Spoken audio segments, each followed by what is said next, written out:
Continuamos. Então, esse Yom Kippur aqui é o dia da expiação. Todo ano o judeu faz. Esse ano agora, esse ano que passou, não, foi ano passado. Ano passado, tinha uma pessoa que estava em coma no hospital. E eu estava nesse dia junto com Jéssica. O médico deu o diagnóstico para morte mesmo. Automaticamente Deus reverteu o quadro. A pessoa está viva hoje para a glória do Senhor. E dentro desse jejum, Deus me deu a data. Dentro de 3 dias, Deus tirou ele do coma. 3 dias, Deus tirou ele do coma.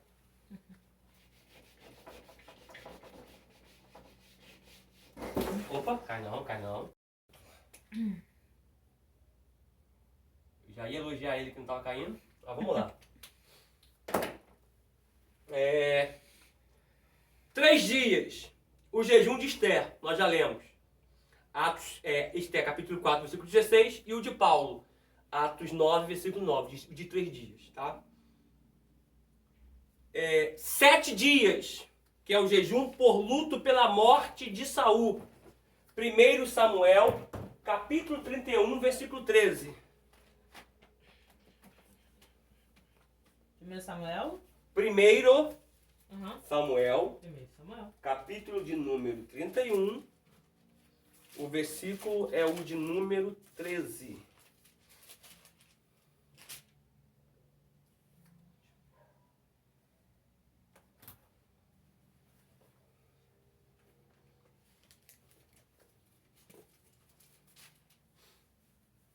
Achou?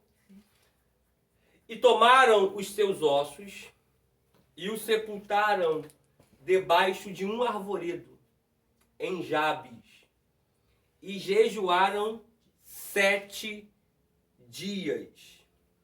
Tá?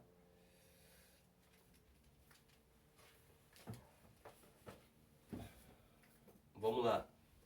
40 dias.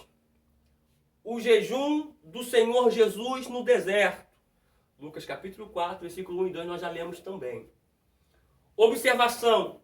A Bíblia fala de Moisés no capítulo 34, versículo 28, e Elias em 1 Reis, capítulo 19, versículo de número 8. Jejuando períodos de 40 dias. Porém, vale ressaltar que estava em condições especiais, sob o sobrenatural de Deus. Moisés nem sequer bebeu água nestes 40 dias. O que humanamente é impossível. Mas ele foi envolvido pela glória divina. O mesmo se deu com Elias, que caminhou 40 dias na força do alimento que o anjo lhe trouxe. Isto é, um jejum diferente que começou com um belo depósito, uma comida especial. Jesus, porém, fez um jejum normal, ou seja, parcial, com esta duração. Vamos ler esses 2 textos aqui? Vamos ler?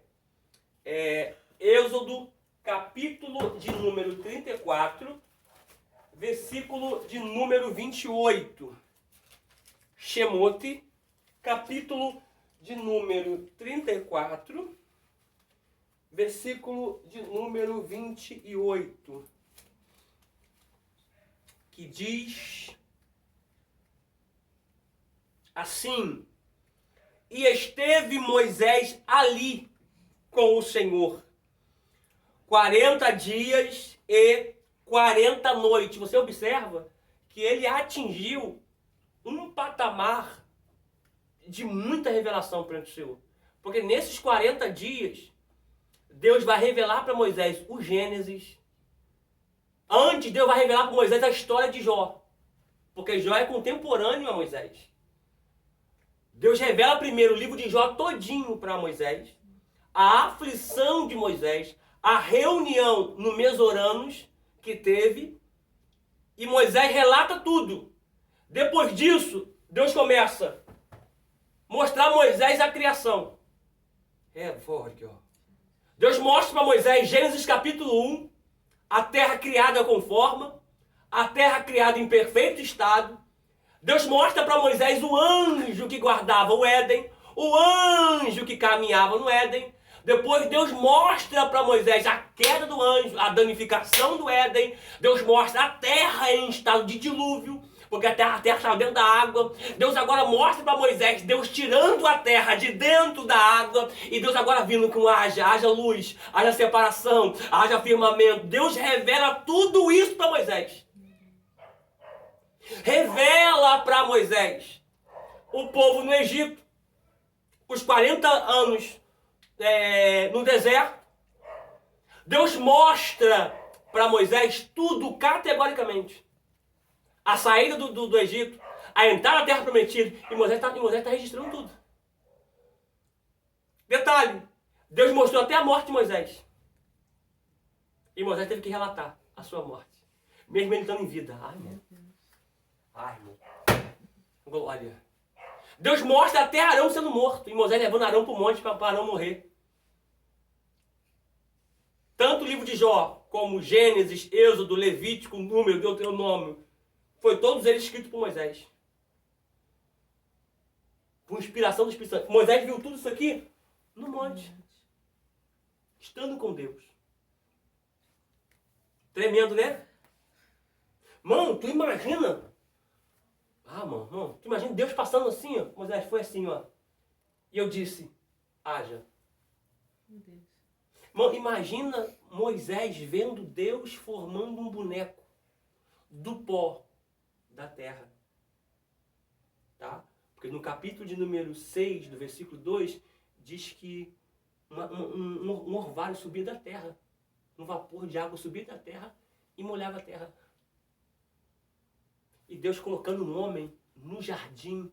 Imagina Moisés vendo Deus plantando um jardim no Éden. Irmão, paz meus senhores, Moisés viu até Jesus. Porque quando ele vai voltar, vai dizer assim, ó, gente, senhores, Deus vai enviar outro profeta, assim como eu. Ou seja, que vai libertar o povo. Que vai tirar o povo de uma terra e levar para outra. Quando ele vier, a ele vocês vão ouvir. Está falando de Jesus. Em outro texto, Moisés diz, Senhor, quem subirá no céu e fará ele descer? Não se assuste que Moisés escreveu o que Jó proferiu. Jó vai dizer assim, ó, ele não é homem igual a eu. Ele já estava dizendo, o que eu estou passando, o senhor nunca passou. O que eu estou vivendo, o senhor nunca viveu, porque o senhor nem é homem como eu. Aí Deus, como é? Meu filho está vindo aí. Ele vai ser homem. Para que ninguém possa dizer assim, ó, eu choro e ele não sabe o que eu estou passando. Ele sabe sim. Meu Deus. Porque ele chorou. Ah, eu estou passando por aperto. Fica tranquilo. Ele passou também. E em todas essas coisas ele não abriu a boca para murmurar. Oh, glória. Deixa eu ler aqui, isso aqui é muito forte. E este Moisés esteve ali com o Senhor 40 dias e 40 noites. Não comeu pão, nem bebeu água. E escreveu nas tábuas as palavras do concerto, os 10 mandamentos. Você observou que Moisés está escrevendo, mas ele não dá a deixa que é ele mesmo que está escrevendo. Porque Moisés está ditando a palavra e Deus está ditando a palavra e Moisés está escrevendo. Sem tirar e acrescentar nada. E detalhe. Você vê a sua morte e ainda escrever é muito forte. Vamos ler outro texto? 1 Reis, capítulo 19, versículo 8. 1 Reis 19, versículo de número 8.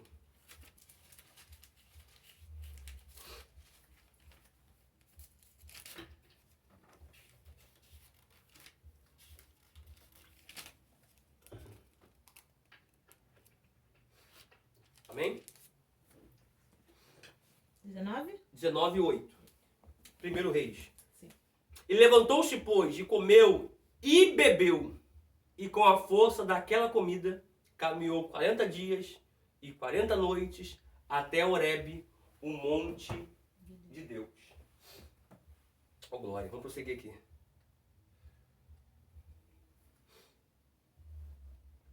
Muitas pessoas erram ao fazer votos ligados à duração do jejum. Gente, não faça. Eu na minha caminhada, o meu irmão Washington, o presbítero Washington, evangelista Washington, vai assistir essa aula, que ele é aluno nosso.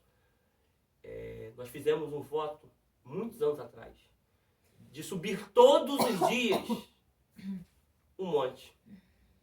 Não é jejum, subir todos os dias um monte. A gente cumpriu boa parte do voto. Só que boa parte a gente não cumpriu. Foi sacrifício de todo. Que Deus não agrada que faça sacrifício, que faça voto e não cumpra.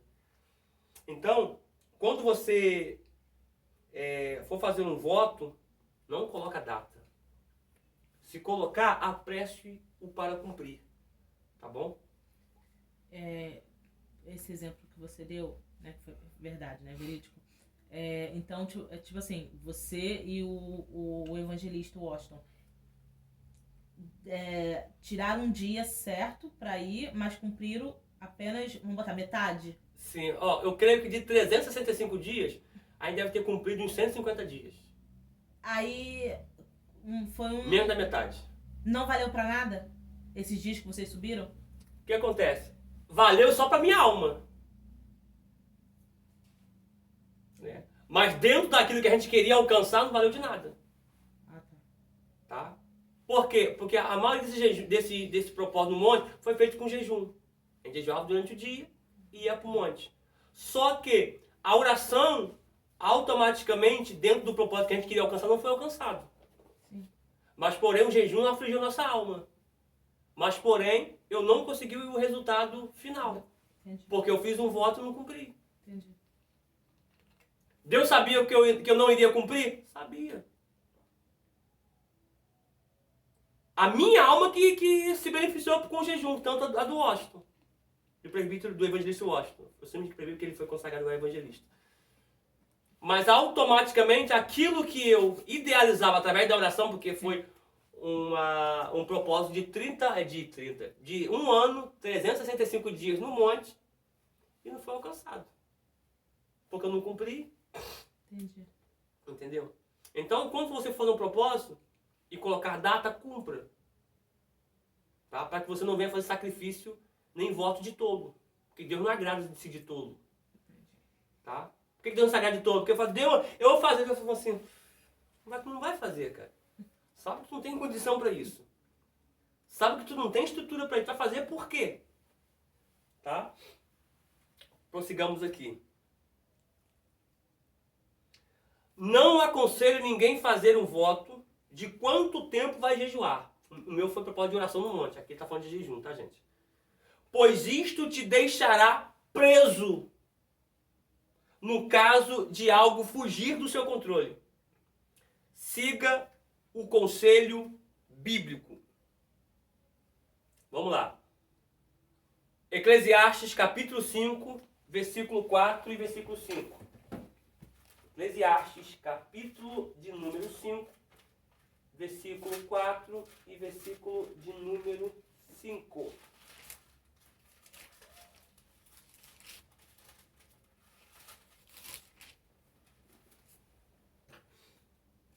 Amém.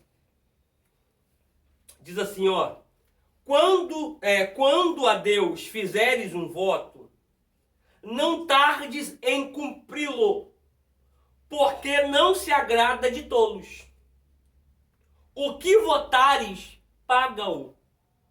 Melhor é que não votes, do que votes e não pagues. É melhor que você nem faça. Ou seja, fiz um voto de oração no monte, não cumpri, não paguei, seria melhor se eu não tivesse feito. É importante que haja uma intenção em um alvo quanto à duração do jejum no coração. Mas não transforme isto em voto. Eu falando, tá? Já intentei jejuns prolongados e no meio do caminho fui forçado a interromper. Mas também já comecei jejuns sem intenção de prolongá-los, e no entanto isto acabou acontecendo mesmo sem ter feito os planos para isto. Só uma observação aqui. O máximo que os fariseus jejuavam durante a semana era 2 dias. Porque eles começavam das 18 horas de um dia e às 18 horas até outro dia. Aí quando entregavam 18 horas do outro dia, eles iriam comer e beber. Automaticamente já foi 2 dias. Aí eles faziam no terceiro dia jejum e entregariam isso aqui. Aqui eles comiam e bebiam. Só ficariam mais 3 dias livres. Então o máximo que os fariseus jejuavam é 2 vezes na semana. Se automaticamente fosse possível, né, nas condições humanas, jejuar mais do que esses 2 dias, claro que eles jejuariam. Porque fariseu gostava de se mostrar. Gostava de mostrar o que estavam fazendo. Gostava de se aparecer. Tá? Eles iam para a praça para orar, para dizer que estavam orando. Para mostrar que estavam orando. Quando eles faziam alguma coisa com a mão esquerda, aliás, com a direita, a esquerda ficava sabendo. Eles gostavam de tocar trombeta. Então, eu particularmente admiro as pessoas que falam assim, eu jejuo um mês direto, uma semana direto. Mas jejuando à meia-noite. Terminando 7 da manhã. Terminando 8, 10 horas da manhã, qualquer um jejum assim. Tá? E jejum sem estar acompanhado de oração não é jejum, é passar fome. Tá? Porque tem pessoas que vão jejuar e vai trabalhar, não tem como. Porque o jejum tem que estar acompanhado de oração. Você tem que acompanhar ele com oração, com rogos, com clamores, com súplicas, e automaticamente um acompanha o outro. Uma pergunta. Podemos falar que estamos jejuando? Sim. Sim. Depende da motivação do seu coração. Porque Jesus jejuou 40 dias e 40 noites, sem comer, jejum parcial. Como é que as pessoas ficaram sabendo que ele jejuou? Porque ele falou. Atos 9:9. Paulo ficou 3 dias e 3 noites sem comer e sem beber. Automaticamente isso é aplicado a um jejum. E automaticamente como é que alguém soube que ele não comeu e não bebeu? Porque ele falou. Então você pode falar, depende da sua motivação. Se você querer falar com a motivação do seu coração, mostrar espiritualidade, o seu jejum foi quebrado. Agora, se você for falar por educação, quando alguém te oferece alguma coisa, não há erro nenhum nisso aí, tá? Algumas pessoas são extremistas quanto à descrição do jejum, enquanto outras, à semelhança dos fariseus, tocam trombeta diante de si. Em Mateus capítulo 6, do versículo 16 ao 18, Jesus condena o exibicionismo dos fariseus, querendo parecer contristado aos homens para atestar sua espiritualidade. Ele não proibiu de se comentar sobre o jejum, senão a própria Bíblia estaria violando isto ao contar o jejum que Jesus fez. Não, a Bíblia entraria em contradição. Fala assim, não deva contar jejum para ninguém. Mas a Bíblia traz a descrição de Deus, está nos contando que Jesus jejuou. A Bíblia está entrando em contradição contra ela mesma. Como souberam que Jesus estava sozinho no deserto? Como souberam que fez um jejum de 40 dias? Certamente porque ele contou. Não saiu alardeando perante todo mundo, mas discretamente repartiu sua experiência com os seus discípulos. Porque Jesus também nunca quis alarmar sobre alguma situação. Ele curava alguém, dizia, não conte isso nada para ninguém. Né? Mesmo pode falar. Né? Você vê que, olha, o exemplo de Cristo para nós ser seguido. Hoje em dia, a maioria das pessoas quando fazem doações, obras sociais na rua, eles fazem assim, ó, pega o telefone, isso aqui é um prato de comida, que de fato é, né? Uma comida. Eles entregam a comida assim, ó, e tiram foto para mostrar para as pessoas que estão entregando a comida que estão fazendo, né? Automaticamente já receberam o seu galardão. Abra aí Mateus capítulo 6, versículo 18. Mateus capítulo 6, versículo de número 18. Mateus 6, versículo 18. Diz assim. Vamos ler do 16 ao 18. Ó. E quando jejuardes, não vos mostreis contristados, como os hipócritas, porque desfiguram o seu rosto. Diz assim. Oi, meu pai, senhor. Pai, senhor. O que foi? Estou de jejum. Né? Para que aos homens pareça que jejuam. Em verdade vos digo que já recebeu o seu galardão. Porque alguém vai falar assim, poxa, o irmão jejua direto, o irmão está fazendo jejum. Já recebeu.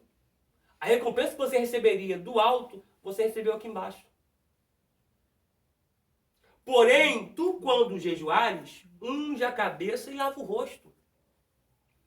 Para não pareceres aos homens que jejuas, mas sim a teu pai, que está oculto, e teu pai, que vê o que está oculto, te recompensará. Glórias ao nome do Senhor. Aleluia. Tá?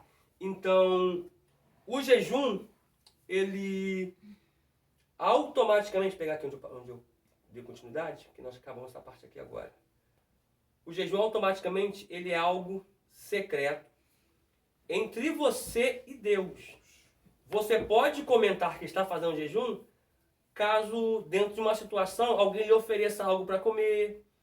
Se for total, alguém lhe ofereça água. Então, automaticamente, você pode comer. Não vou aceitar não, porque estou de jejum. Você não se torna, fazendo isso, você não se torna alguém arrogante, prepotente, mal educado, por conta de estar contando alguém que está em propósito de jejum. Tá? Você se torna, né, arrogante ou até mesmo mal educado quando você não responde para a pessoa. Quando você não responde para a pessoa, você acaba se passando por mal educado. Sim. Tá? Agora, acabou essa parte de jejum. Glória ao nome do Senhor por isso.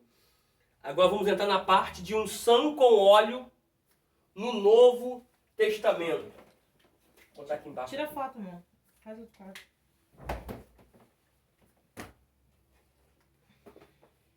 Não precisa fazer outro quadro, não. Não?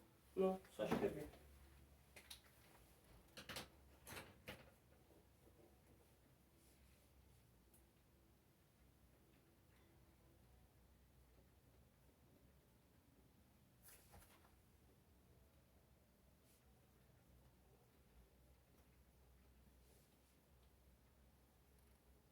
No Novo Testamento? Isso.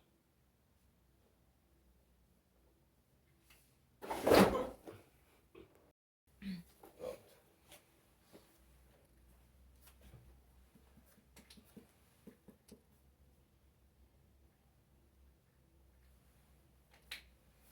Ó, a unção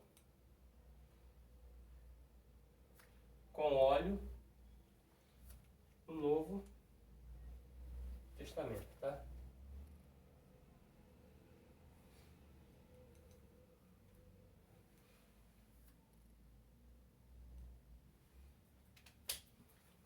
Vamos entrar aqui agora, tá? A unção com óleo no Novo Testamento. Vamos lá. Um sentido é o uso do óleo derramado sobre o corpo ou parte do corpo para fins de cura. Somos, por exemplo, informados de que os discípulos de Jesus expulsavam muitos demônios e ungiam muitos doentes com óleo e os curava. E os curavam. Tá? Vamos ler Marcos 6, versículo de número 13.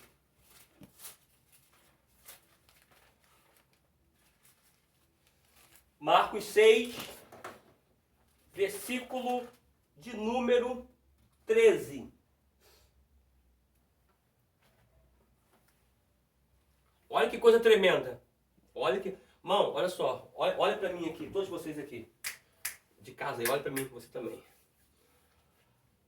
O ensino apostólico, a prática da igreja apostólica, da igreja primitiva, é a que nós seguimos. Tá?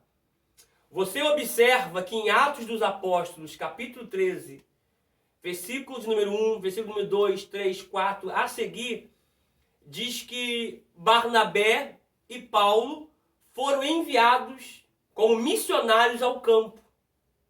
E como foi a consagração deles? Eles já viam na prática do jejum, o povo também na prática do jejum, colocaram a mão na mão sobre a cabeça deles, oraram e despediram eles para eles poderem ir. E os enviaram.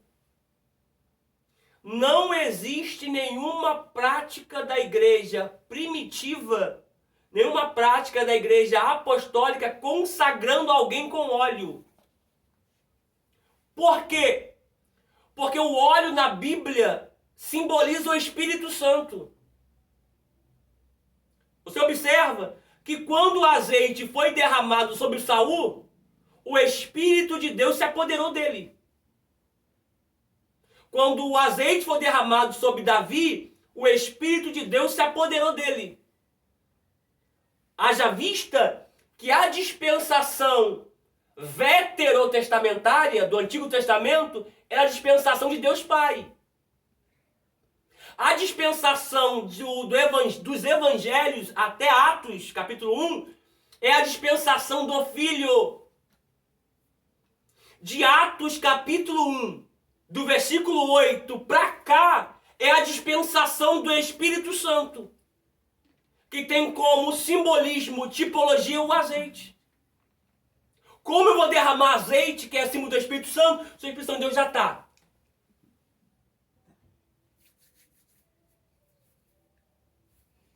Pegou isso aqui?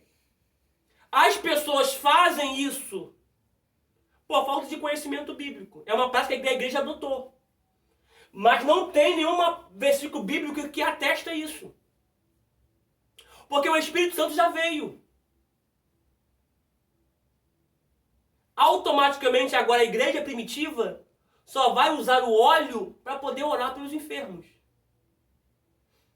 Você vê aqui nesse capítulo que nós vamos ler aqui nesse versículo, que quem estava ungindo os enfermos eram os apóstolos.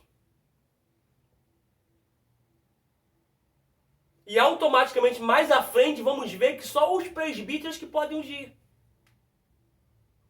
Então essa prática que a igreja adotou de diácono estar ungindo, de levar azeite para casa, isso é antibíblico.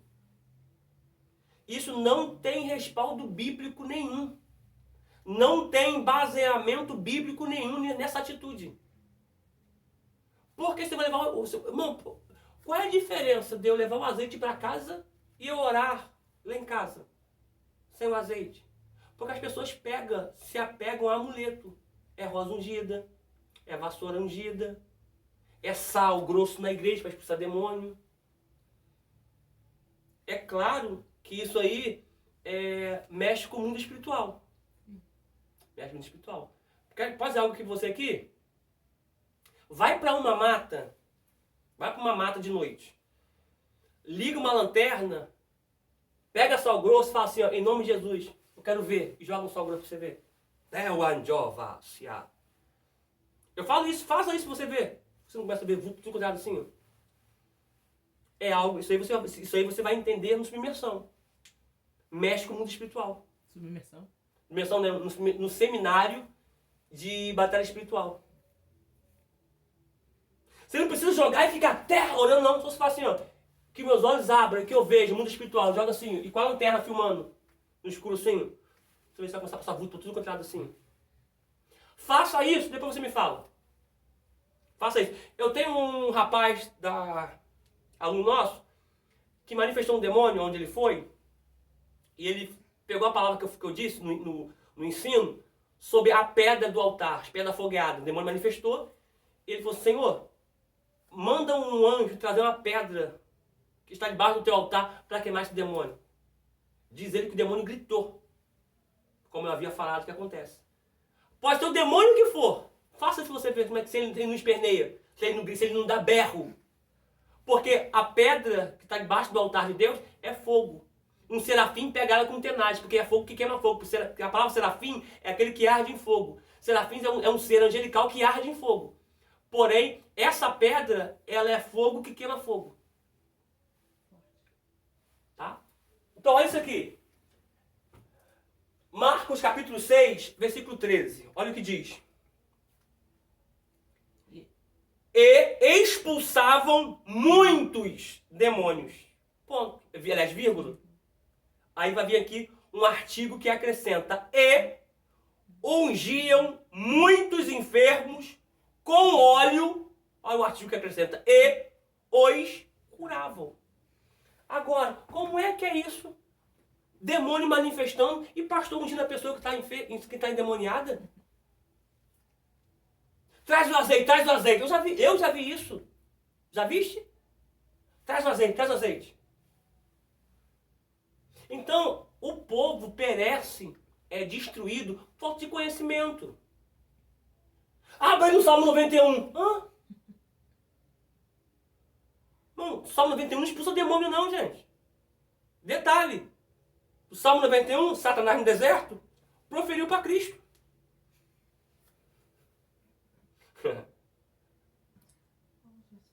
Imagina ele. Ele só não falou o capítulo e o versículo. Porque na época a Bíblia não era dividida em capítulo e em versículo. Porque ela foi dividida em capítulo no ano 1250.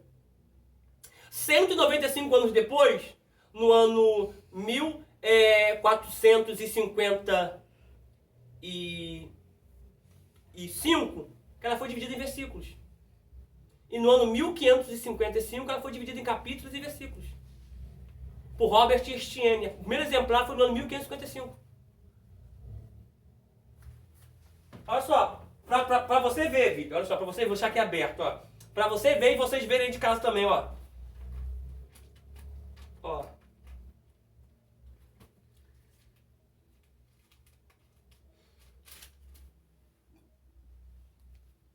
Ó, ele proferiu o Salmo 91, versículo 11 para Jesus.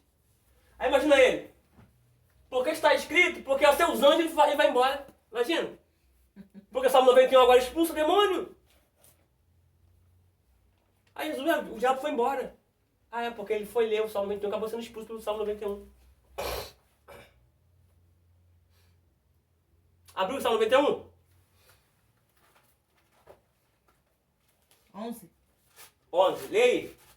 91, 11.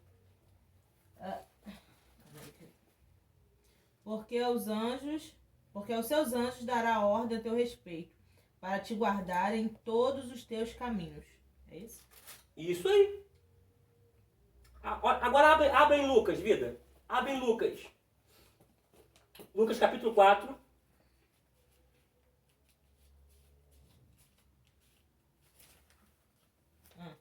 Achou Lucas 4? Sim. Acho versículo 10. Sim. Leu o versículo 10 e o 11. Porque está escrito: mandará os seus anjos acerca de ti, que te guardem, e que te sustenham nas mãos, para que nunca tropeces com teu pé em alguma pedra. Ó, além dele conhecer o Salmo 91, ele é burro. Porque a expressão do Salmo 91 é que tu nunca vai tropeçar em pedra. A Bíblia não diz nunca. A Bíblia diz que para que você não tropece com seu pé em pedra. A palavra nunca é muita coisa. Vamos lá. Salmo 91, olha o que diz. Fique com o Lucas aberto aí. Porque a seus anjos dará ordem a teu respeito para te guardarem em todos os teus caminhos. Eles te sustentarão nas suas mãos para que não tropeces, não é nunca. Você reparou que ele gosta sempre de dar uma distorcida na palavra? Ele conhecia o Salmo 91. E detalhe, Detalhe, conhecia e sabia de cabeça Salmo 91, ó.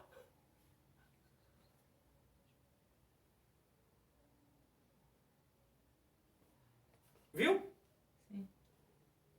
Detalhe, ele conhecia e sabia de cabeça o Salmo de número 91. Perturbado. De cabeça. E tentou usar ele contra o Senhor Jesus. Então, não sei da onde esses líderes tiraram que Salmo 91 expulsa demônio. Já vi gente ler Salmo 23, Salmo 23, Salmo 91. Ele ainda fala que Salmo 91 é salmo de batalha. Como é que é isso, gente? Salmos é composições. São canções. Salmos nunca foi lido. Sempre foi cantado. Os judeus sempre pegam o Salmo 91 e cantam ele. Nunca leem. Nunca eles vão ler ele. Porque é composição. Aí você está querendo expulsar demônio com louvor? Com canção? Como é que é isso? Tá? Então não existe essa prática de ungir pessoas que estão endemoniadas. Só se pode ungir quem está enfermo. Vamos lá. Vamos prosseguir assim, ó. Tiago, tá, gente? Que é um dos apóstolos. Você já leu o Marcos? Marcos já li. 6,13, já li. Tiago recomenda que as orações pelos enfermos sejam acompanhadas com óleo. Vamos ler? Tiago, capítulo 5, versículo de número 14.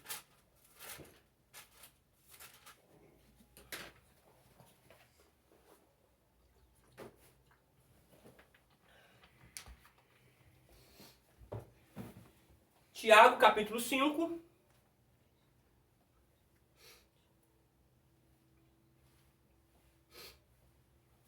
Vamos ler o 13? Olha o 13. Está alguém aflito? Ore. Está alguém contente? Canta louvores. Já viu?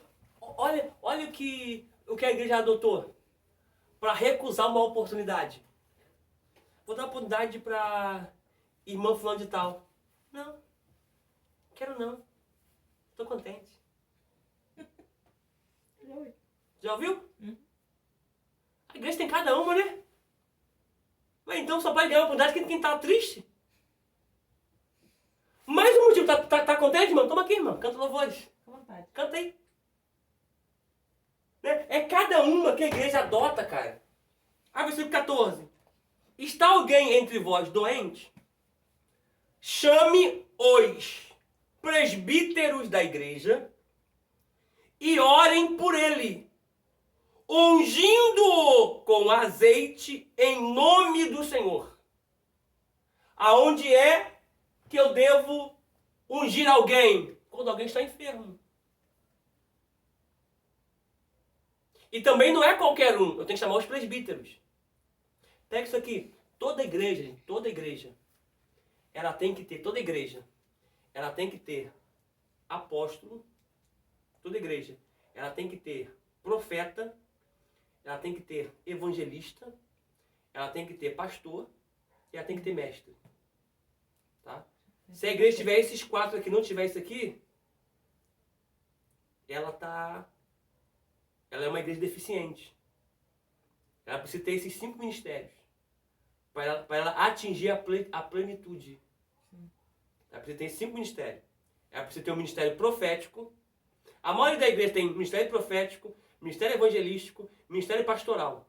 A igreja entra em deficiência no ensino e não tem apóstolo. Tá? Você líder, pastor presidente, levanta apóstolo na sua igreja. Tá? Você líder, levante mestres, abra a porta para mestres na sua igreja. Tá? E não silencie os profetas. Porque sem profecia a igreja se corrompe. A nossa igreja, né? Graças a Deus, nossa igreja tem profeta, tem ministério evangelístico, tem um ministério pastoral e tem um ministério do ensino. Só falta agora ela ter o ministério apostólico. Está lá em Efésios capítulo 4, versículo 11 a seguir. A igreja tem que ter esses 5 ministérios. Ok? A parte A do 5. Eu vou ler o 5 também. Do 15, né? Do 15, isso, do 15. Vou ler isso também agora, mas pode falar. Não, é forte também. Tava lendo aqui. Pode ler. E a oração da fé salvará o doente. Opa! Não foi o azeite, não? Não. Ué, mas não foi o azeite. Mas por que não está assim? E o azeite salvará o doente. O que vai salvar o doente é o quê? A oração a fé. A oração da fé. Tá? Porque o azeite é só um complemento, gente. É só um complemento. Porque naquela época, gente, olha só, naquela época, quando a pessoa se cortava, a primeira coisa que se colocava no ferimento era vinho para estancar o sangue e azeite. Para a mosca não pousar e não gangrenar aquilo ali. Não colocar as suas larvas, não gangrenar, não dar bicheira. Mas o que vai fazer o resultado acontecer não é o azeite, é a oração. É a oração. E a oração da fé salvará o doente. E o Senhor o levantará. E se houver cometido pecados, ser-lhe-ão perdoados. Não é o azeite que vai levantar ele. Que vai levantar ele vai ser o Senhor, através da oração da fé. O azeite é só um complemento. Tá? Então, essa metódica de entregar azeite na igreja para o povo levar para casa, isso é antibíblico. Isso é herético.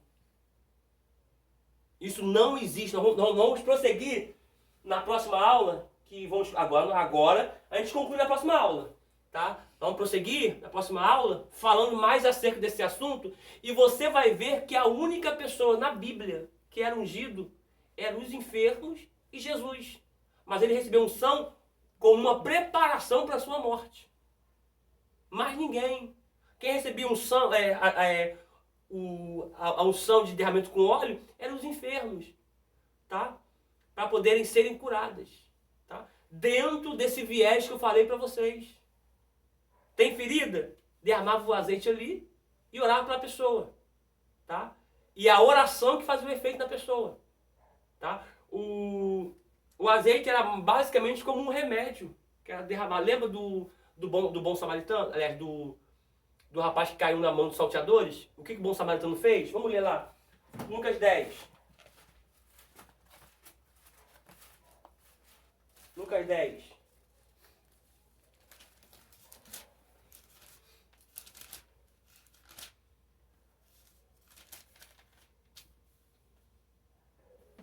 Lucas 10, versículo 34. Aproximando-se-lhe, atou-lhe as feridas. Olha só, ele atou-lhe as feridas, aplicando-lhe azeite e vinho. Vinho para estancar o sangue. Azeite para poder não dar bicheira. E enfaixou-lhe o local. Era para isso que o azeite era no Novo Testamento. E quem fazia isso eram os presbíteros.